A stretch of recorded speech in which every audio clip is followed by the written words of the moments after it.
Yes. जय Hind friends. So पुन्हा एकदा तुमच्या सगळ्यांचं आपल्या या करंट अफेअर्सच्या सिरीजमध्ये स्वागत आहे. आपण साधारणपणे 20 ऑगस्ट पासून ते 10 ऑक्टोबर पर्यंतच्या करंट अफेअर्स डिस्कस करतोय आणि मागचं पहिलं सेशन झालं त्याच्यामध्ये आपण आंतरराष्ट्रीय घडामोडी असतील, राजकीय घटनात्मक घडामोडी असतील आणि मग त्याचबरोबर आर्थिक आणि सामाजिक विकास मधले काही मुद्दे जे आहेत तर ते कंप्लीट केलेले होते. आणि मग मी म्हटलेलं तुम्हाला की पुढच्या सेशनमध्ये त्याच्या पुढचे मुद्दे जे आहेत तर ते डिस्कस होतील. जसं पहिल्या लेक्चरमध्ये सांगितलेलं त्याप्रमाणे हे एकंदरीत हा कंटेंट जो आहे तर तो 3 लेक्चरमध्ये आपला साधारणपणे कंप्लीट होणं अपेक्षित आहे. Let's see.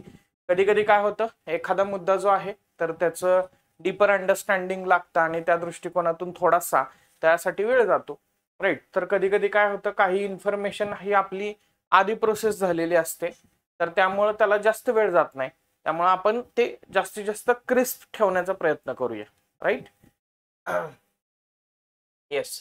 तर बघा, महिला सुरक्षेवरील राष्ट्रीय वार्षिक अहवाल आणि निर्देशांक किंवा त्याचं नाव काय आहे, नारी नावाचा निर्देशांक, नारी 2025. कशाशी संदर्भात हा निर्देशांक आहे तर महिलांच्या सुरक्षेबाबत आहे. कुणी काढलेला आहे हा? नॅशनल कमिशन फॉर वुमन म्हणजेच राष्ट्रीय महिला आयोग. त्यांनी राष्ट्रीय वार्षिक अहवाल आणि महिला सुरक्षेवरील निर्देशांक 2025 प्रकाशित केलेला आहे. आता इथं थोडंसं हे लक्षात घेण्याचा प्रयत्न करा, इथं बऱ्याचदा नॅशनल क्राईम रेकॉर्ड ब्युरो पण चर्चेत असतं बघा.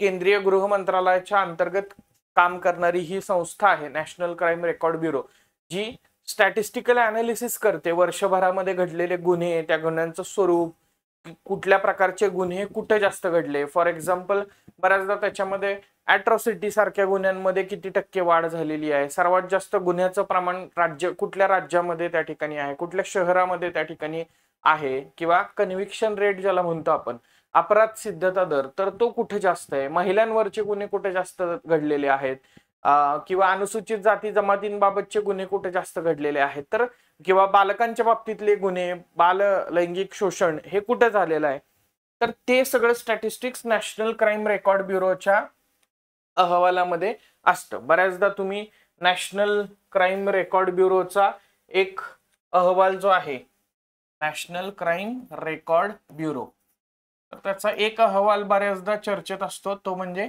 Crime in India. Crime in India, भारतात कुठल्या कुठल्या प्रकारचे गुन्हे घडलेले आहेत तर ते इथं बऱ्याचदा डिस्कस केलं जातं. NCRB कुणाच्या अंतर्गत कार्य करते? केंद्रीय गृह मंत्रालयाच्या अंतर्गत काम करते बरं का. केंद्रीय गृह मंत्रालय असं पण बऱ्याचदा विचारतात ना, वेगवेगळ्या ज्या संस्था आहेत तर त्या संस्था कुठल्या मिनिस्ट्रीच्या अंडर काम करतात, तर नॅशनल क्राईम रेकॉर्ड ब्युरो केंद्रीय गृह मंत्रालयाच्या अंतर्गत काम करते. बॅक टू द पॉइंट येऊयात. इथं नॅशनल क्राईम रेकॉर्ड ब्युरो आहे का? नाही. इथं नॅशनल कमिशन फॉर वुमन त्या ठिकाणी आहे, हे लक्षात ठेवण्याचा प्रयत्न करा. आता इकडे काय सांगितलेलं आहे बघा, या सर्वेक्षणात भारतातील 31 शहरांमध्ये 12,770 महिलांचा समावेश होता. म्हणजे बेसिकली सॅम्पल साईज बद्दल बोललेलं आहे, हे आपल्यासाठी एवढं महत्वाचं नाही. राष्ट्रीय सुरक्षा गुणांक 65% आहे, म्हणजेच सरकारी आश्वासनं असून देखील 40% महिलांना असुरक्षित वाटतंय, 60% महिलांनी सुरक्षित असल्याचं नोंदवलेलं आहे, तर 24 वर्षाखालील तरुण महिलांनी 14% छळ झाल्याचं नोंदवलेलं आहे, जे ऑलमोस्ट त्यांनी सांगितलंय की राष्ट्रीय सरासरी जी आहे तर त्याच्यापेक्षा दुप्पट आहे. कोहिमा, विशाखापट्टणम, भुवनेश्वर, ऐजवाल, गंगटोक, इटानगर आणि मुंबई ही सर्वात सुरक्षित शहरं मानलेली आहेत. मग आता या शहरांमध्ये तुम्ही जेव्हा बघताय तर तेव्हा तुम्हाला काय दिसतंय हो, तर तुम्हाला साधारणपणे नॉर्थ ईस्ट मधली शहरं दिसत आहेत. दुसरा महत्वाचा मुद्दा म्हणजे तुम्हाला इथं महाराष्ट्रातलं मुंबई हे शहर दिसतंय. तर मग असाही प्रश्न विचारला जाऊ शकतो की केंद्र सरकारच्या महिला आणि बालविकास मंत्रालय नॅशनल कमिशन फॉर वुमन किंवा राष्ट्रीय महिला आयोगाद्वारे प्रकाशित करण्यात आलेल्या नारी नावाच्या अहवालानुसार महिलांसाठी सर्वात सुरक्षित शहरांपैकी खालीलपैकी कोणते एक शहर महाराष्ट्रातील आहे? सो लक्षात ठेवायचे मुंबई हे शहर महाराष्ट्रातलं आहे. राईट. येस. त्याच्यानंतर बघा पटना, जयपूर, फरीदाबाद, दिल्ली, कोलकाता, श्रीनगर आणि रांची ही सर्वात कमी सुरक्षित असलेली किंवा जिथं असुरक्षित जास्त वाटतंय अशी शहरं त्या ठिकाणी होती. तो अहवालात महिलांच्या सुरक्षिततेला विकासात्मक समस्या म्हणून मांडण्यात आलं आहे, ज्यामध्ये शारीरिक, मानसिक, आर्थिक आणि डिजिटल सुरक्षितता समाविष्ट आहे. हे सर्वात महत्वाचं आहे मला वाटतंय. जे राज्यसेवा डिस्क्रिप्टिव्हची तयारी करतायत तर त्यांच्यासाठी पण हा कदाचित व्हॅल्यू ॲडिशनचा पॉइंट तुम्हाला महिलांशी संबंधित एखादा प्रश्न आला तर त्याच्यामध्ये त्या ठिकाणी होऊ शकतो की शारीरिक, मानसिक, आर्थिक आणि त्याचबरोबर डिजिटल सुरक्षितता. कारण आजकाल आपण बघतोय डीप फेक आहे किंवा आर्टिफिशियल इंटेलिजन्सचा वापर जो आहे तर तो वेगवेगळ्या प्रकारे केला जातो आणि त्या माध्यमातून मोठ्या प्रमाणामध्ये शोषण जे आहे तर ते इन जनरल होताना दिसतं आणि पर्टिक्युलरली महिलांचं देखील होताना दिसतं आपल्याला. राईट. सो हा एक मुद्दा लक्षात ठेवा. त्याच्यानंतर बघा जागतिक नवोन्मेष निर्देशांक किंवा GII त्याला म्हटलं जातं, ग्लोबल इनोव्हेशन इंडेक्स कधीचा आहे? 2025चा त्या ठिकाणी आहे. का लक्षात ठेवायचं हे असं?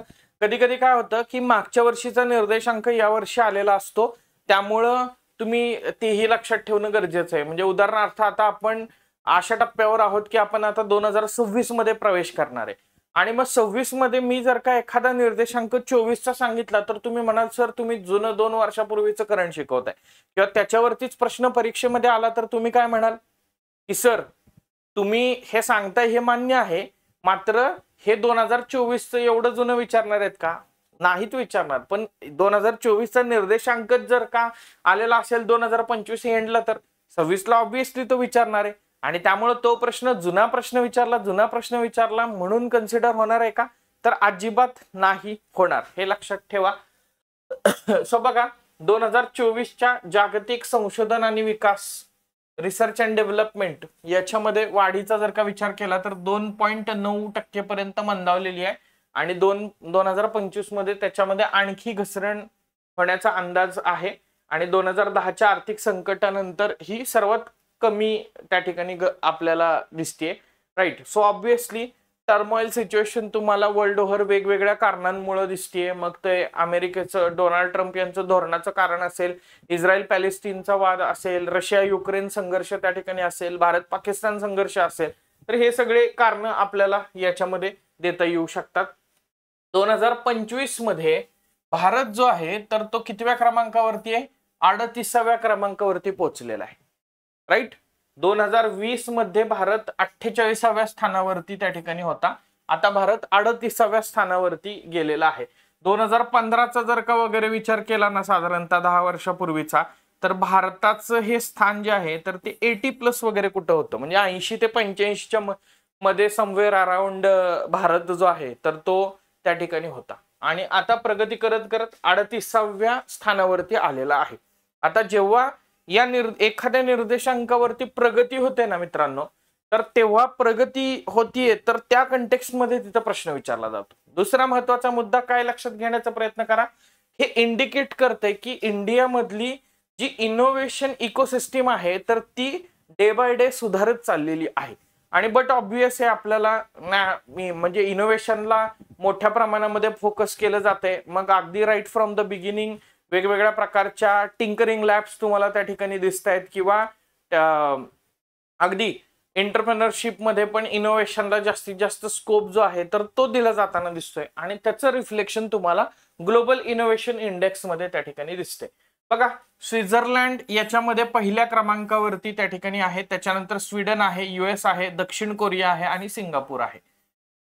ज्ञान आणि तंत्रज्ञान उत्पादनात 22 आणि बाजारपेठ परिष्कृतता 38वा. भारत या सेगमेंटमध्ये चांगली कामगिरी जी आहे तर ती केलेली आहे. कमकुवत क्षेत्र म्हणून व्यावसायिक परिष्कृतता, पायाभूत सुविधा आणि संस्था याच्यामध्ये थोडासा भारत माग आहे. वेगवेगळ्या पॅरामीटर्सच्या आधारे निर्देशांक जनरली काढला जातो तर त्याच्याबद्दल बोललं जात आहे. कमी मध्यम उत्पन्न असणाऱ्या अर्थव्यवस्थांचा विचार केला तर मध्य आणि दक्षिण आशिया प्रदेशात भारत जो आहे तर तो पहिल्या क्रमांकावरती आहे. आता तुम्ही जर का या ठिकाणी बघितलं ना global innovation index, global innovation index. तर या इंडेक्स मध्ये आहे ना टोटल आपल्याला असं लक्षात येईल की 139 देश जे आहेत तर त्यांचा विचार केला जातो. आणि या 139 देशामध्ये 2025 मध्ये काय रे, भारत 38वा आहे किंवा 38व्या स्थानावरती त्या ठिकाणी आहे. विपो नावाची एक ऑर्गनायझेशन आहे, विपो, वर्ल्ड इंटेलेक्चुअल प्रॉपर्टी ऑर्गनायझेशन. तर त्या विपोद्वारे हा निर्देशांक प्रकाशित केला जातो. कधीपासून प्रकाशित केला जातोय? 2007 पासून हा निर्देशांक प्रकाशित केला जातोय. कशावरती फोकस करतोय? Innovation ecosystem in the economy. Innovation ecosystem, तुमच्या अर्थव्यवस्थेमधली इनोव्हेशन इकोसिस्टीम नेमकी कशी आहे तर त्याच्यावरती हा निर्देशांक फोकस करतोय. आता विपो नावाची ऑर्गनायझेशन अजून एका ठिकाणी आपण इकॉनॉमी मध्ये अभ्यासली, ते म्हणजे ट्रिप्स नावाचा जो करार आहे. ट्रिप्स काय आहे full form? Trade related intellectual property rights. तर त्या ट्रिप्स मध्ये पण बघितलेलं, कारण त्या trade related intellectual property rights मध्येच विपो ऑर्गनायझेशन तिथं पिक्चर मध्ये येते. त्याच्यामध्ये पेटंटिंग वगैरे जे आहे तर त्याचं रेग्युलेशन पण ही करताना दिसते. त्याचबरोबर याच्याच अंतर्गत एक गोष्ट आपण बघतो ती म्हणजे GI टॅग. सो ते पण मॅनेज करण्याचं काम जे आहे तर ते विपो आपल्याला करताना दिसते, राईट. सो हे in general global innovation index किंवा विपो यांच्याबद्दल आपण बघू शकतो. त्याच्यानंतर बघा, मिलाप नावाच्या प्रणालीचे मुख्यमंत्र्यांच्या हस्ते लोकार्पण करण्यात आलेलं आहे. आता मी पुन्हा सांगतोय, गव्हर्नमेंटचे वेगवेगळे पोर्टल्स, गव्हर्नमेंटचे वेगवेगळे अशा प्रकारचे ई गव्हर्नन्सचे इनिशिएटिव्ह याच्यावरती आपल्याला सातत्यानं प्रश्न येताना दिसत आहेत. त्यामुळे इथे व्यवस्थित फोकस करणं अपेक्षित आहे. बघा, व्यवसाय सुलभतेच्या उद्देशानं म्हणजे trade facilitation, MIDC industrial land application and allotment portal मिलाप या संगणकीय प्रणालीचे लोकार्पण मुख्यमंत्र्यांच्या हस्ते करण्यात आलं. या प्रणालीचा उपयोग हा औद्योगिक, व्यावसायिक आणि निवासी भूखंडाचे वाटप करण्यासाठी होणार आहे. म्हणजेच इंडस्ट्रियल असेल, त्याचबरोबर रेसिडेन्शियल असेल किंवा बिझनेस साठीचे असणारे वेगवेगळे भूखंड आहेत म्हणजे प्लॉट्स आहेत, तर त्या प्लॉट्सचं अलोकेशन करण्याच्या दृष्टिकोनातून ही मिलाप नावाची एक प्रणाली जी आहे तर ती चालू करण्यात आलेली आपल्याला दिसते. म्हणजे थोडक्यात काय, ही प्रणाली गुंतवणूकदारांना, धोरणात्मक क्षेत्रांना प्राधान्य तसेच व्यवसाय सुलभतेसाठी एक समर्पक म्हणून त्या ठिकाणी काम करेल आणि डिजिटायझेशन त्या सगळ्या गोष्टीचं किंवा ऑनलाईन स्वरूपात ते उपलब्ध होईल, राईट. सो अर्ज कसे करू शकतात, बिडिंग कसे करू शकतात ते वेगवेगळ्या प्रकल्पासाठी तर ते दिलेलं आहे. त्याची मुभा त्याच्यामध्ये त्या ठिकाणी आहे. आता इथं बघा एक ट्विस्ट कसा आहे. मिलाप नावाच्या महाराष्ट्र शासनाने सुरू केलेल्या मिलाप नावाच्या पोर्टलचा मुख्य उद्देश काय आहे असा प्रश्न आपल्याला येणार. आणि त्याच्यानंतर तिथे खाली ऑप्शन ते देणार, हरवलेल्या बालकांचा शोध घेणे आणि त्यांना त्यांच्या कुटुंबाकडे सुपूर्द करणे. कसं वाटतंय मिलाप? वाटतंय ना? किंवा नदीजोड प्रकल्पासाठीचे भूमी अधिग्रहण करण्याच्या दृष्टिकोनातून नदी जोडली जाते ना, तो पण मिलापच आहे एक प्रकारचा. म्हणजे सांगायचं काय आहे मला की प्रश्न विचारला जात असताना पर्याय कसे ट्विस्ट केले जाऊ शकतात आणि तुम्ही लॉजिक अप्लाय करू शकता. मी कितीतरी वेळा म्हणजे गेल्या अनेक सेशन मध्ये तुम्ही बघितलं असेल किंवा आपण MCQ ची प्रॅक्टिस घेतो त्याच्यात पण तुम्ही बघितलं असेल. माझं म्हणणं काय असतं तुम्हाला की तुम्ही गेसवर्क करू नका. भले अटेम्प्ट केला नाही क्वेश्चन तरी चालेल, पण गेसवर्क करू नका. कारण समजा आता मिलाप हे MIDC शी संबंधित आहे, भूखंडांचं वितरण करण्यासाठी पोर्टल चालू केलेलं. हे आज आपण आता समजा डिस्कस केलं, हे डिस्कसच केलं नाही ना तर जेव्हा पोरगा जातोय ना परीक्षेला तेव्हा तो तिथं असलंच लॉजिक लावून येतोय की मिलाप म्हणजे नाही नाही, हरवलेल्या बालकांना आपल्याला शोधायचं आणि त्यांना त्यांच्या घरी पाठवायचं. गेटिंग माय पॉइंट. अशा चुका होताना दिसतात, त्या होऊ द्यायच्या नाहीत आपल्याला. त्यानंतर बघा, देशभरातील अर्भक मृत्यू रोखण्यामध्ये यश.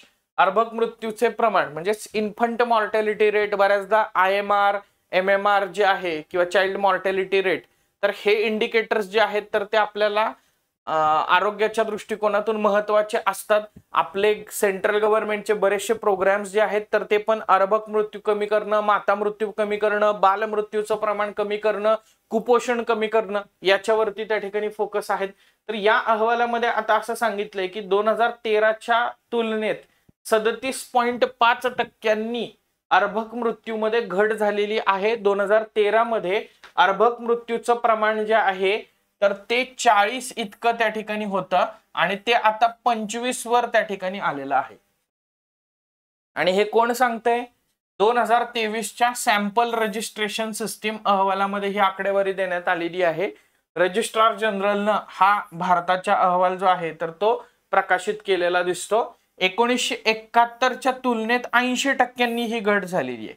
1971 मध्ये इमॅजिन करा, इन्फंट मॉर्टॅलिटी रेट जो आहे तर तो 129 इतका त्या ठिकाणी होता. बऱ्याचदा आपण लोकसंख्या स्थिरीकरण किंवा लोकसंख्येच्या स्थिरीकरणाच्या बाबतीतले वेगवेगळे टप्पे लक्षात घेतो, वेगवेगळे कालखंड लक्षात घेतो, तर तेव्हा आपल्याला असं लक्षात येईल की लोकसंख्या विस्फोटाचा पण हाच कालखंड त्या ठिकाणी होता. आरोग्य सुविधा चांगल्या नव्हत्या, त्यामुळे मोठ्या प्रमाणामध्ये अर्भक मृत्यू दर जो आहे तर तो जास्त होता.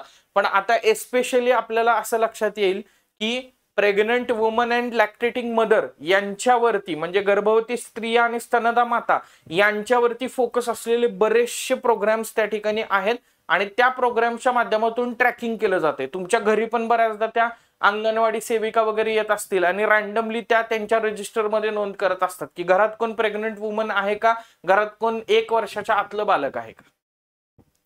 Right, yes.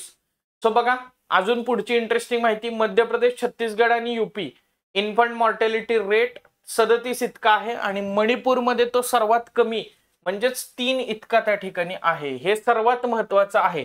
सर्वात कमी इन्फंट मॉर्टॅलिटी रेट देशामध्ये कुठं आहे असा प्रश्न विचारला जाऊ शकतो. मणिपूर लक्षात ठेवा. तो गेल्या 10 वर्षामध्ये त्यांनी सांगितलंय की अर्भक मृत्यूच्या प्रमाणात ग्रामीण भागामध्ये 36 आणि शहरी भागामध्ये 33% घट झालेली आहे. यस, गेल्या 5 दशकात भारताचा जन्मदर 36.9 वरून 18.4 वर आलेला आहे. हे आता आपण बऱ्याचदा बघतोय 10 वर्षात 14% घटलेलं आहे. राईट, आपलं टार्गेट पण होतं लोकसंख्या स्थिरीकरणाच्या बाबतीमध्ये की जन्मदर जो आहे तर तो घटला पाहिजे. राईट, बिहारमध्ये सर्वात जास्त जन्मदर आहे 25.8%, तर अंदमान निकोबार मध्ये सर्वात कमी जन्मदर आहे 10.1%. त्यानंतर बघा, आपकी पूंजी आपका अधिकार. केंद्रीय मंत्री निर्मला सीतारामन यांनी 4 ऑक्टोबर 2025 रोजी गुजरात मधल्या गांधीनगर या ठिकाणाहून आपकी पूंजी आपका अधिकार या अभियानाची सुरुवात त्या ठिकाणी केलेली दिसते. आता मी हे गोल केलेले आहेत ना, ते मुद्दे महत्वाचे आहेत. महत्वाचे इन द सेन्स काय, एखाद्या अभियानाबद्दल वगैरे असा जेव्हा प्रश्न येतो ना, तेव्हा ते कुठं चालू झालं, कुणी चालू केलं, कधी चालू केलं, तर अशा पद्धतीनं प्रश्न विचारले जातात. आता बघा, नागरिकांनी वाचवलेला प्रत्येक रुपया त्यांना किंवा त्यांच्या कुटुंबियांना परत मिळालाच पाहिजे, हा या अभियानाचा एक उद्देश त्या ठिकाणी आहे. आणि याच्यामध्ये दावा न केलेल्या ठेवी, अनक्लेम डिपॉझिट जे आहेत, त्याचबरोबर विम्याची रक्कम जी आहे, वेगवेगळ्या प्रकारचे लाभांश जे आहेत तर ते असतील, म्युच्युअल फंडातील शिल्लक असेल आणि पेन्शन, या केवळ कागदावरच्या नोंदी नाहीत तर ते त्यांनी सेव्ह केलेले, कष्टाने कमवलेले वगैरे पैसे आहेत. आणि अशा बचती या शिक्षण, आरोग्य सेवा आणि आर्थिक सुरक्षिततेसाठी आधार देऊ शकतात. त्या अनक्लेम डिपॉझिटच्या बाबतीमध्ये 3A वरती फोकस केलेला आहे, अवेअरनेस, ऍक्सेसिबिलिटी आणि ऍक्शन. राईट, आता ह्याच्यामध्ये बऱ्याचदा काय होतं बघा, एखाद्या व्यक्तीचा बऱ्याचदा मृत्यू होतो आणि त्याचे कुठेतरी काहीतरी डिपॉझिट असतात, घरच्यांना पण त्या ठिकाणी ते माहित नसतं. राईट, मग हे अनक्लेम डिपॉझिट जे आहेत तर ते तसेच राहतात, मुदत संपून जाती, पैसे तसेच अकाउंटला त्या ठिकाणी राहतात. Getting it? आणि त्याचा ना बेनिफिट त्याच्या घरच्यांना मिळतो आणि तो व्यक्ती तर हयात नाहीयेच. म्हणून असे जे अनक्लेम डिपॉझिट आहेत तर त्या अनक्लेम डिपॉझिट साठी आपकी पुंजी आपका अधिकार. बघा, नागरिक आणि वित्तीय संस्था यांच्यातील अंतर भरून काढण्यासाठी, सामुदायिक जागरूकता निर्माण करण्यासाठी आणि प्रत्येक व्यक्तीला त्याच्या हक्काची बचत सन्मानाने आणि सुलभतेने परत मिळवून देण्यासाठी हे 3 स्तंभ मदत करतील. कुठले 3 स्तंभ? ऍक्सेसिबिलिटी, अवेअरनेस, ऍक्सेसिबिलिटी आणि ऍक्शन. म्हणजे पहिल्यांदा अवेअरनेस जनरेट करणार अबाउट अनक्लेम डिपॉझिट, त्याच्यानंतर अनक्लेम डिपॉझिट जे आहेत तर ते डिपॉझिट विड्रॉ करता यावेत यासाठी ऍक्सेसिबिलिटी आणि ऍक्शन या 2 गोष्टी त्या ठिकाणी गरजेच्या आहेत. तर त्याच्यावरती पण याच्यामध्ये फोकस जो आहे तर तो करण्यात येणार आहे. राईट. टोल प्लाझावरती बिगर फास्टॅग वापर करताना डिजिटल पेमेंटसाठी प्रोत्साहन देण्यात आलेलं आहे. आता basically one nation one FASTag नावाची स्कीम त्या ठिकाणी आलेली आहे. तर या स्कीम मध्ये तुम्हाला असं लक्षात येईल की फास्टॅग जो आहे तर तो गाड्यांना कंपल्सरी केलेला आहे. राईट. आणि वन व्हेकल वन फास्टॅग हे पण धोरण लागू करण्यात आलेलं आहे. पण तरी पण फास्टॅग वापरत नाहीयेत तर त्यांना दंड आकारला जातोय आणि असा दंड स्वीकारताना तो रोख रक्कम स्वरूपात स्वीकारण्याऐवजी डिजिटल पेमेंट स्वरूपात जर का स्वीकारला किंवा मी पेमेंट करताना डिजिटल स्वरूपात केलं तर मला दंडाची रक्कम जी आहे तर ती कमी होऊ शकते. आणि याच्यासाठी म्हणजे याच्यामध्ये डिजिटल पेमेंटला प्रोत्साहन देणं आणि रोखीचे व्यवहार जास्त कमी करणं याच्यासाठी म्हणजे त्यात परत पारदर्शकता टोल कलेक्शन मध्ये त्या ठिकाणी वाढेल. लागेल लक्षात ठेवा, मागच्या वर्षी UPSC न इलेक्ट्रॉनिक टोल कलेक्शन वरती प्रश्न त्या ठिकाणी विचारलेला आहे बघा. राईट. तर त्यांनी काय केलेलं आहे, हे 2008 चा जो कायदा आहे तर त्याच्यात बदल केलेला आहे. नवीन नियमानुसार वैध कार्यरत फास्टॅग नसेल आणि ती वाहने शुल्क प्लाझामध्ये प्रवेश करतील तर त्याच्याकडून रोख रक्कम भरल्यास लागू असलेल्या उपभोगकर्ता शुल्काच्या दुप्पट शुल्क आकारलं जाईल. म्हणजे समजा एक गाडी आहे त्या टोलला 75 रुपये काय आहे, किंवा सिंपली जास्त कॉम्प्लिकेट करायला नको आपण. राईट. त्या टोलला 100 रुपये टोल आहे पण त्या व्यक्तीकडे फास्टॅग नाही. या केसमध्ये त्याला दंड म्हणून किती रुपये भरावे लागणार आहेत? 200 रुपये भरावे लागणार आहेत. राईट. आता तो जर हे पैसे बघा जर वापरकर्ते युनिफाईड पेमेंट इंटरफेसद्वारे शुल्क भरण्याचा पर्याय निवडतील तर त्यांच्याकडून त्या प्रकारच्या वाहनासाठी लागू असलेल्या उपभोगकर्ता शुल्काच्या केवळ 1.25 पट शुल्क आकारले जाईल. म्हणजेच थोडक्यात काय, आधीच्या केसमध्ये मी रोखीनं व्यवहार करत होतो तेव्हा मी 200 रुपये भरत होतो पण आत्ताच्या केसमध्ये मला फक्त 125 रुपयेच भरावे लागणार आहेत. म्हणजे मला फक्त 100 रुपये दंड लागायच्या ऐवजी तो 25 रुपये दंड त्या ठिकाणी लागणार आहे. Getting it? So just for an example. पण याचा उद्देश जो आहे तर तो डिजिटल पेमेंटला जास्तीत जास्त प्रोत्साहन देणं वगैरे हा आहे, हे लक्षात ठेवण्याचा प्रयत्न करा. राईट. इनिशियली तर बेसिकली काय, प्रत्येकानं फास्टॅगचा वापर जो आहे तर तो केला पाहिजे, हे जास्त महत्वाचं आहे. आता फास्टॅग जो आहे राईट तर त्या फास्टॅग मध्ये RFID टेक्नॉलॉजी असते. RFID हे लक्षात ठेवा, सायन्स अँड टेक्नॉलॉजीच्या कंटेक्स्ट मध्ये विचारला जाऊ शकतो. RFID म्हणजे रेडिओ फ्रिक्वेन्सी आयडेंटिफिकेशन, फुल फॉर्म पण लक्षात ठेवा. आता हा RFID tags, FASTag is nothing but radio frequency identification tag, त्याच्यावरती काहीतरी बारकोड असतो बघा.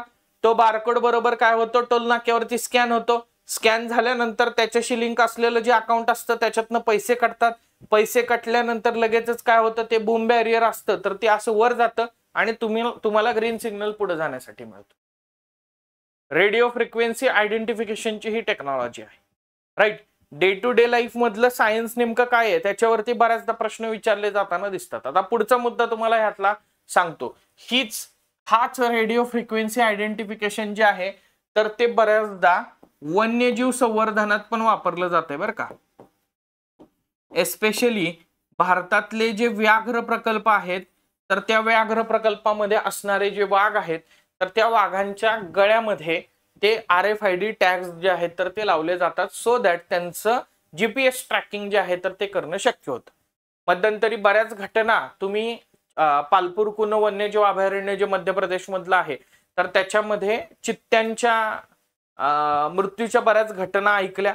तर त्याच्यामध्ये इनिशियली असं पण म्हटलेलं होतं की त्या RFID टॅग्स मुळे त्यांना तिथे जखम झाली आणि त्यामुळे मृत्यू झाला. मृत्यूची कारणं वेगवेगळी आहेत आणि बट ऑब्वियस आहे की ते दुसऱ्या हॅबिटॅट मधून इथं आलेले आहेत. साधारणतः सिमिलर हॅबिटॅट असलं तरी देखील तो परिणाम जो आहे तर तो होऊ शकणार आहे. पण एक कारण हे पण सांगितलं गेलेलं होतं तर त्यांच्या गळ्यामध्ये ते RFID टॅग्स लावलेले असतात तर ते त्यांच्या ट्रॅकिंग साठी लावलेले असतात, हे लक्षात ठेवा. Right, yes. सो एकंदरीत हे टोल कलेक्शनचं आहे. परीक्षा पे चर्चा 2025 गिनीज वर्ल्ड रेकॉर्ड झालेला आहे. बघा, माय गव्हच्या सहकार्याने 2018 पासून यशस्वीरित्या आयोजित केलं जाते परीक्षा पे चर्चा. कोण आयोजित करते? केंद्रीय शिक्षण मंत्रालय 2018 पासून आयोजित करते. पंतप्रधान नरेंद्र मोदी यांचा एक हा उपक्रम त्या ठिकाणी आहे.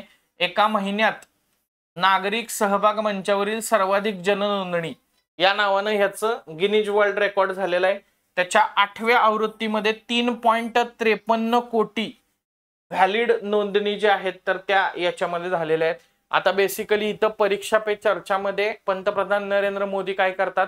विद्यार्थ्यांबरोबर संवाद साधतात, त्यांचा परीक्षेचा स्ट्रेस वगैरे कमी करणं, तर या दृष्टिकोनातून ते त्यांच्याशी संवाद साधण्याचा वगैरे प्रयत्न करताना दिसतात. राईट, आता लक्षात ठेवा, अशाच प्रकारे पंतप्रधान नरेंद्र मोदी यांनी एक्झाम वॉरियर नावाचं पुस्तक विद्यार्थ्यांसाठी लिहिलेलं होतं आणि त्याच्यावरती प्रश्न विचारण्यात आलेला होता.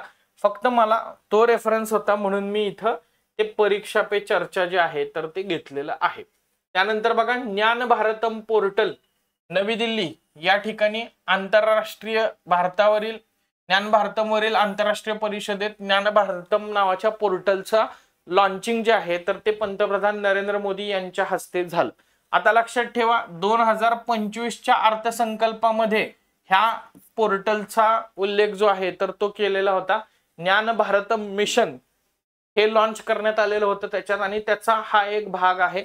याच्यामध्ये काय करण्यात आलेलं आहे, करण्यात येणार आहे, भारतातील 1 कोटी हस्तलिखितांचं डिजिटायझेशन, कॅटलॉग आणि जतन करणं आणि त्यांना जागतिक स्तरावरती उपलब्ध करून देणं.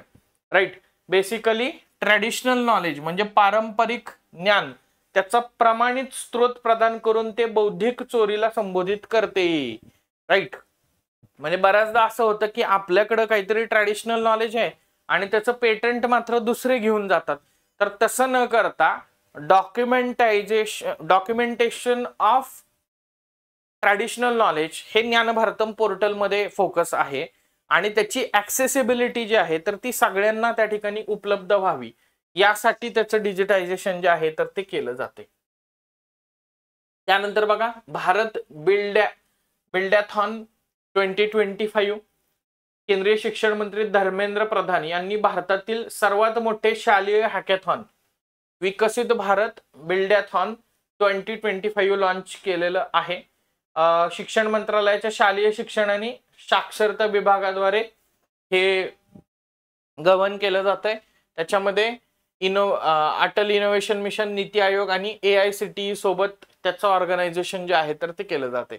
व्होकल फॉर लोकल, आत्मनिर्भर भारत, स्वदेशी आणि समृद्धी या थीम अंतर्गत वेगवेगळ्या इनोव्हेटिव्ह प्रोजेक्ट्सला प्रोत्साहन देणं हा त्याच्या मागचा उद्देश आहे. आणि याच्यामध्ये विद्यार्थी आधारित जे काही इनोव्हेशन आहे, स्टुडंट लेड इनोव्हेशन ज्याला म्हणतो, कारण अटल टिंकरिंग लॅब मध्ये पण त्याच गोष्टीवरती फोकस आहे की स्टुडंट लेड इनोव्हेशन. राईट, तर त्याच्यावरती इथं फोकस जो आहे तर तो करण्यात आलेला आहे. त्यानंतर बघा, 57 नवी केंद्रीय विद्यालय जे आहे तर ती सुरू करण्यासाठी केंद्रीय मंत्रिमंडळानं मंजुरी दिलेली आहे. राईट, 26-27 पासून 9 वर्षांच्या कालावधीमध्ये नवीन 57 केंद्रीय विद्यालय याच्या अंतर्गत स्थापन करण्यात येणार आहेत. त्यासाठी 5862.55 कोटी रुपयांची तरतूद करण्यात आलेली आहे. त्यानंतर बघा, भूगोल, पर्यावरण आणि कृषी हा आपला पुढचा टॉपिक आहे तर तो आपण डिस्कस करायला सुरुवात करूया.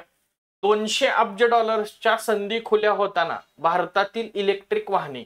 आता असं बघितल्यानंतर आपल्याला हा कुठला तरी एक अहवाल आहे असं त्या ठिकाणी दिसतं.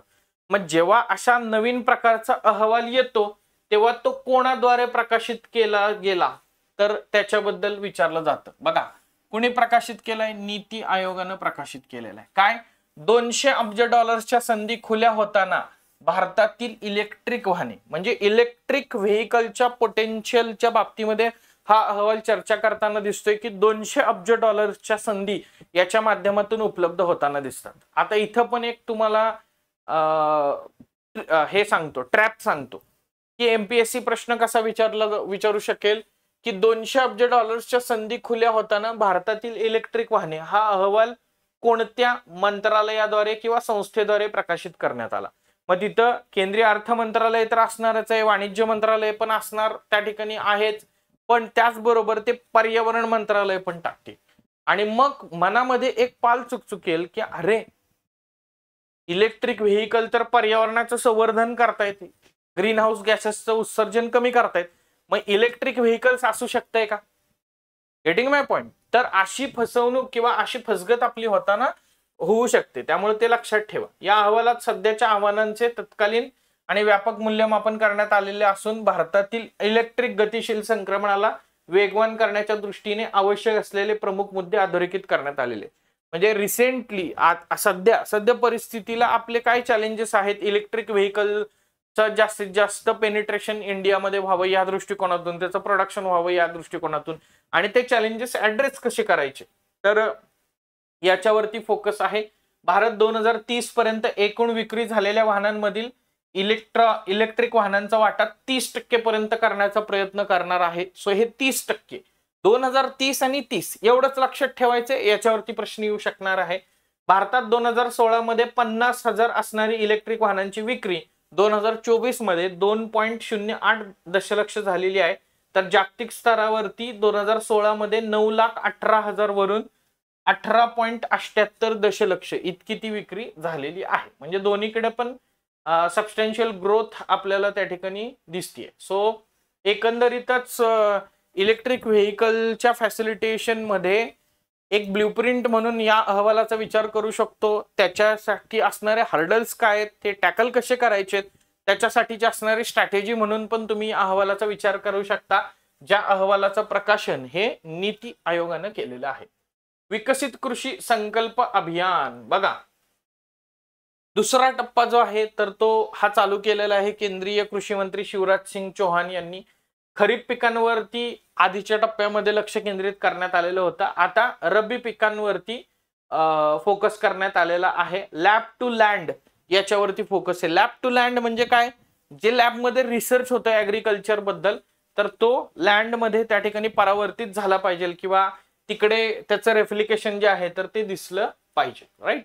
सो कशावरती वगैरे फोकस करतोय? आता ऑब्वियस आहे क्लायमेट रेझिलियन्स बिल्ड करायचं आहे, त्यामुळे हवामान लवचिकतेवरती फोकस आहे, मृदेवरती फोकस आहे, संतुलित खतांचा वापर, उच्च प्रतीचं बियाणं, म्हणजे जे जे तुम्हाला कृषीच्या बाबतीमध्ये काय केलं तर अधिक चांगल्या प्रकारे शेती होऊ शकते असं वाटत असेल तर ते सगळे इकडं फोकस आहे. राईट. नेक्स्ट मुद्दा आहे बघा, राष्ट्रीय कृषी परिषद रब्बी अभियान. दिल्लीमध्ये पुसा या ठिकाणी उद्घाटन झालं. मागच्या लेक्चरला आपण पुसा बद्दल चर्चा त्या ठिकाणी केलेली होती, जिथं MS स्वामीनाथन यांच्या जन्मशताब्दी वर्षानिमित्त एक आंतरराष्ट्रीय परिषद आयोजित करण्यात आलेली होती. एक देश एक कृषी क्षेत्र एक संघ ही संकल्पना म्हणजे कृषी क्षेत्रात समन्वयित प्रयत्न आणि भागीदारीला चालना देण्याच्या उद्देशानं हे लक्षणीय पाऊल त्या ठिकाणी आहे. राईट. भारतातील 7 नैसर्गिक वारसा स्थळांचा युनेस्कोच्या संभाव्य जागतिक वारसा यादीमध्ये समावेश.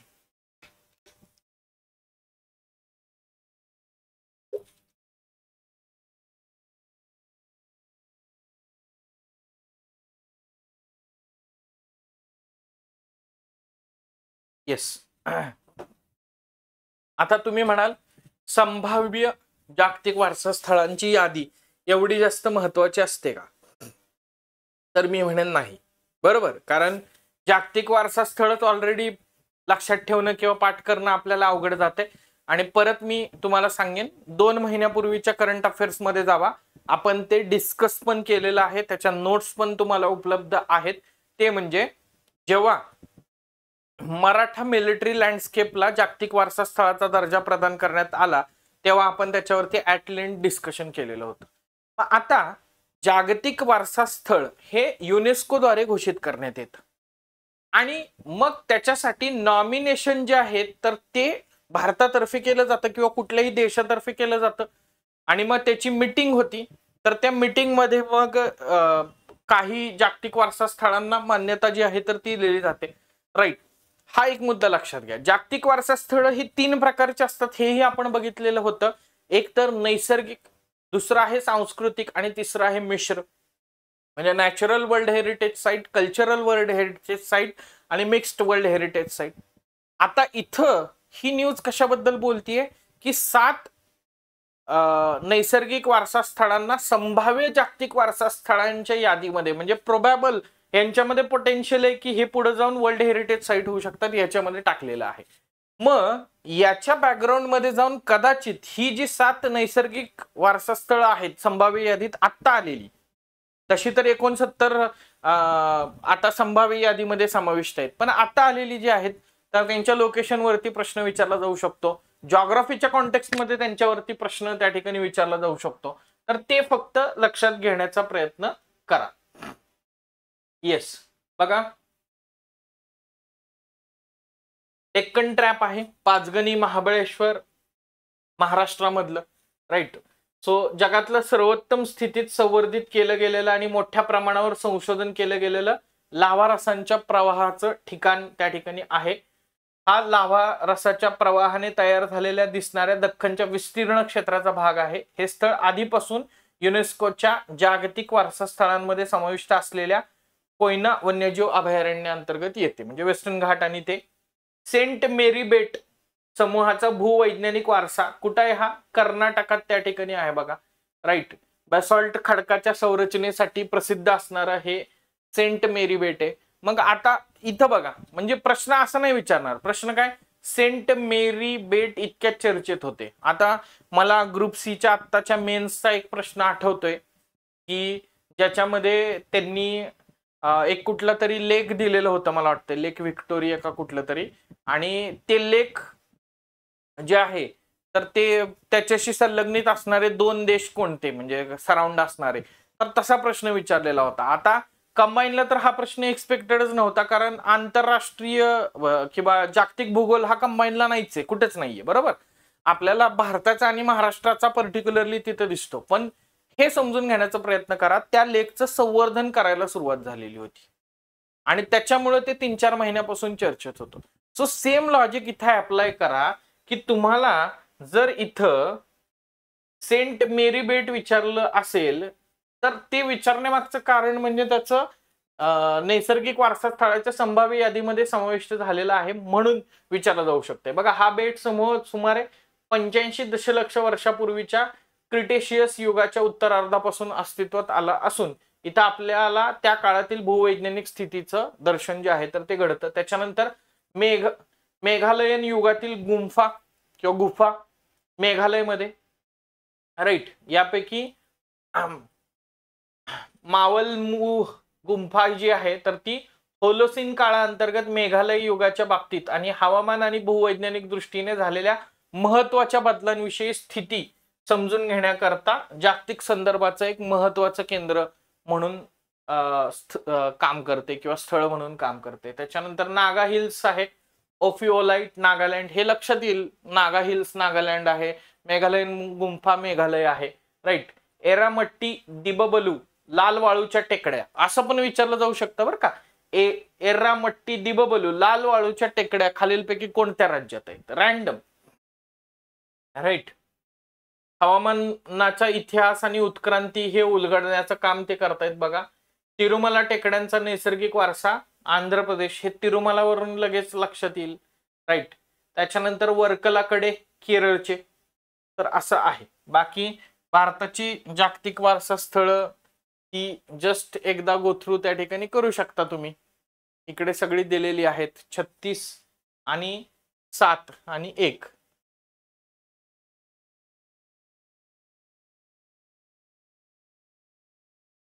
येस, हेटेकड पक्षी अभयारण्य केरळमध्ये, एवढंच लक्षात ठेवा. भारतातील दुसऱ्या क्रमांकाचा सर्वात मोठा व्याघ्र प्रकल्प. सो आता काय झालेलं आहे, नॅशनल बोर्ड फॉर वाईल्ड लाईफनं पश्चिम बंगाल मधल्या सुंदरबन या व्याघ्र प्रकल्पाच्या एक्सटेन्शनला परवानगी दिलेली त्या ठिकाणी आहे. त्यामुळे आता आंध्र प्रदेश मधला श्रीशैलम मधला जे व्याघ्र प्रकल्प आहे, तर त्याच्यानंतर दुसऱ्या क्रमांकाचा सर्वात मोठा व्याघ्र प्रकल्प हा झालेला त्या ठिकाणी आहे. त्यानंतर बघा, मत्स्य शक्ती प्रकल्प 28 ऑगस्ट 2025 ला कोवलम या ठिकाणी केंद्रीय मत्स्य व्यवसाय, पशुसंवर्धन, दुग्ध विकास आणि अल्पसंख्याक राज्यमंत्री जॉर्ज कुरियन यांनी याची सुरुवात त्या ठिकाणी केली. कृषी आणि शेतकरी कल्याण मंत्रालयाच्या अंतर्गत ICAR केंद्रीय सागरी मत्स्य व्यवसाय संशोधन संस्थाच्या विंझिजम प्रादेशिक केंद्राद्वारे याची अंमलबजावणी जी आहे तर ती केली जाताना दिसते. आता मत्स्य शक्ती म्हटल्यानंतर तुम्हाला हे लक्षात येईल की कशाशी संबंधित वगैरे आहे, राईट. त्याच्यासाठी एक्सप्लेनेशनची जास्त गरज नाही. ऑपरेशन स्वर्ण, तिरुपती अर्बन डेव्हलपमेंट अथॉरिटीने ऑपरेशन स्वर्ण नदी आणि नाला जागरूकतासाठी स्वर्णमुखी वॉटर बॉडी ऍक्शन सुरू केलेलं आहे. तर ऑपरेशन स्वर्ण काय आहे, तर आपण लक्षात घेण्याचा प्रयत्न करा. तिरुपती अर्बन डेव्हलपमेंट अथॉरिटीने तिथली जी नदी आहे तर त्या नदीचं पुनरुज्जीवन आणि संवर्धन याच्यासाठी सुरू केलेलं हे ऑपरेशन त्या ठिकाणी आहे. कुठली नदी आहे तिथली? स्वर्णमुखी नावाची नदी आहे. कुठं आहे ती? आंध्र प्रदेशमध्ये आहे. आता तिरुमला, तिरुपती म्हटल्यानंतर, तिरुपती बालाजी म्हटल्यानंतर सोनं खूप जास्त प्रमाणात असतं. सोन्यावरनं स्वर्ण लक्षात ठेवा, स्वर्णावरनं स्वर्णमुखी लक्षात ठेवा. स्वर्णमुखी नदी आंध्र प्रदेशात हे लक्षात ठेवा. ट्रिक्स आपल्या आपणच केल्या पाहिजे. तो असं डायरेक्टली लक्षात राहणार आहे का? नाही लक्षात राहणार. किती इन्फॉर्मेशन साठवणार, त्यात परीक्षा पुढे चालल्यात, राईट. तो बाकी दिलेला आहे बघा, की ती कुठं उगम पावते वगैरे त्या सगळ्या गोष्टी. Air quality life index 2025 Chicago विद्यापीठातल्या एनर्जी पॉलिसी इन्स्टिट्यूटच्या एअर क्वालिटी लाईफ इंडेक्सच्या अहवालामध्ये असं दिसून आलेलं आहे की वायू प्रदूषण भारतातील आरोग्यासाठी सर्वात मोठा धोका आहे. माग खालीलपैकी कोणत्या प्रकारच्या प्रदूषणामुळे भारतामध्ये सर्वात जास्त मृत्यू होतात असा प्रश्न एकदा राज्यसेवेला विचारलेला होता. आता या अहवालाच्या रेफरन्सनं लक्षात घ्या, भारतामध्ये आरोग्यासाठी सर्वात धोकादायक असणारं काय आहे तर ते वायू प्रदूषण, एअर पोल्युशन त्या ठिकाणी आहे. घाणेरडी हवा सरासरी आयुर्मानापेक्षा 3.5 वर्ष आपलं आयुर्मान जे आहे तर ते कमी करते. कुपोषणापेक्षा 1.6 वर्ष आयुर्मान कमी करते. तंबाखूचा वापर 1.5 वर्ष, असुरक्षित पाणी 8.4 महिने असं कमी करताना दिसते. सर्व 1.4 अब्ज भारतीय अशा भागात राहतात जिथं जागतिक आरोग्य संघटनेनं जे काही प्रिस्क्राईब केलेलं आहे पार्टिक्युलेट मॅटरची मर्यादा 5 मायक्रोग्रॅम पर मीटर क्यूब, तर ती मर्यादा ओलांडलेली आहे. म्हणजे आम्ही दिल्लीत राहत नाही, म्हणजे आम्ही लई भारी ठिकाणी राहतो किंवा आम्ही गावाकडे राहतो म्हणजे आमच्या इकडे प्रदूषण कमी आहे असं नाही, बरोबर. सगळीकडे ती पातळी जी पार्टिक्युलेट मॅटरची WHO न प्रिस्क्राईब केलेली आहे 5 मायक्रोग्रॅम पर मीटर क्यूब, तर ती पातळी ओलांडलेली त्या ठिकाणी आहे. उत्तर प्रदेशामध्ये किंवा उत्तर भारतामध्ये तुलनेनं त्याचं प्रमाण जास्त त्या ठिकाणी आहे. म्हणून तिथे दिलेलं आहे दिल्ली NCR मध्ये रहिवाशांना सर्वाधिक नुकसान आहे वायू प्रदूषणामुळे. त्यांचं आयुर्मान जे आहे तर ते 8.2 वर्षे कमी त्या ठिकाणी होते. किती भयानक त्या ठिकाणी आहे हे बघण्याचा प्रयत्न करा. बिहारमधील रहिवाशांचं आयुर्मान 5.6 वर्षे कमी होते. हरियाणातील रहिवाशांचं आयुर्मान 5.3 वर्षांना कमी होत आहे, राईट. सो असं इकडं आहे. त्याच्यानंतर बघा अजून एक लेख आलेला आहे, लेक नॅट्रॉन. टांझानियानं आपल्या परिसंस्थेचं रक्षण करण्यासाठी लेक नॅट्रॉन मध्ये मोठ्या प्रमाणात सोडा राख खाण जे आहे तर ती प्रकल्प थांबवलेला आहे आणि त्यामुळे ते चर्चेत त्या ठिकाणी आलेलं आहे. बघा लेक नॅट्रॉन टांझानिया केनियाच्या सीमेवरील एक मिठ सरोवर त्या ठिकाणी आहे किंवा खाऱ्या पाण्याचं सरोवर आहे जे ग्रेट रिफ्ट व्हॅलीचा त्या ठिकाणी भाग आहे. 2001 मध्ये त्याला आंतरराष्ट्रीय महत्वाची रामसर साईट म्हणजे Ramsar sites of international importance म्हणून घोषित करण्यात त्या ठिकाणी आलेलं आहे. आता रामसर साईट म्हटल्यानंतर ती इकोटोन असते आणि तिथं मॅक्सिमम बायोडायव्हर्सिटी आपल्याला बघायला मिळते. बऱ्याचदा वेगवेगळ्या प्रकारच्या स्थलांतरित प्रजातींचं आश्रयस्थान म्हणून देखील आपल्याला त्या रामसर साईटला बघता येऊ शकतंय. जगातील 75% लोकसंख्येचे आश्रयस्थान असलेल्या आफ्रिकेतील लेसर फ्लेमिंगोसाठीचे हे एकमेव विश्वसनीय प्रजनन स्थळ त्या ठिकाणी आहे. राईट. सो बघा, स्वच्छ वायू सर्वेक्षणात पुणे देशामध्ये 10वं त्या ठिकाणी आहे. 10 लाखांहून अधिक लोकसंख्या असणाऱ्या देशभरातील मोठ्या शहरांच्या श्रेणीत पुणे 10व्या क्रमांकावरती, गेल्या वर्षी 23व्या क्रमांकावरती त्या ठिकाणी होतं. राईट. इंदोरनं प्रथम क्रमांक मिळवलाय, जबलपूरनं दुसरा क्रमांक मिळवलाय. ऑपरेशन डीजी स्क्रॅप पर्यावरणाला धोका असणारा जो ई कचरा आहे किंवा इलेक्ट्रॉनिक कचरा आहे, तर त्या इलेक्ट्रॉनिक कचऱ्याच्या तस्करी विरुद्ध मुंबईतील महसूल आणि गुप्तचर संचालनालयानं एक कारवाई केली आणि त्या कारवाईचं नाव आहे ऑपरेशन डीजी स्क्रॅप. याच्यामध्ये बेसिकली त्यांनी फोकस कशावरती केला की अशा प्रकारचा ई कचरा किंवा इलेक्ट्रॉनिक कचरा किंवा डिजिटल कचरा जो तिकडून तस्करी केला जात होता, तर त्याच्यावरती त्यांनी कारवाई केलेली दिसते. राईट. ॲल्युमिनियम ट्रीट स्क्रॅप घोषित करण्यात आलेल्या कंटेनरमध्ये प्रत्यक्षात 17,760 जुने laptop, mini barebone CPU, processor chips आणि इतर इलेक्ट्रॉनिक घटक वगैरे त्या ठिकाणी होते, जे त्या कंटेनरमध्ये पकडले गेले. राईट. तो असं आहे. त्यानंतर आता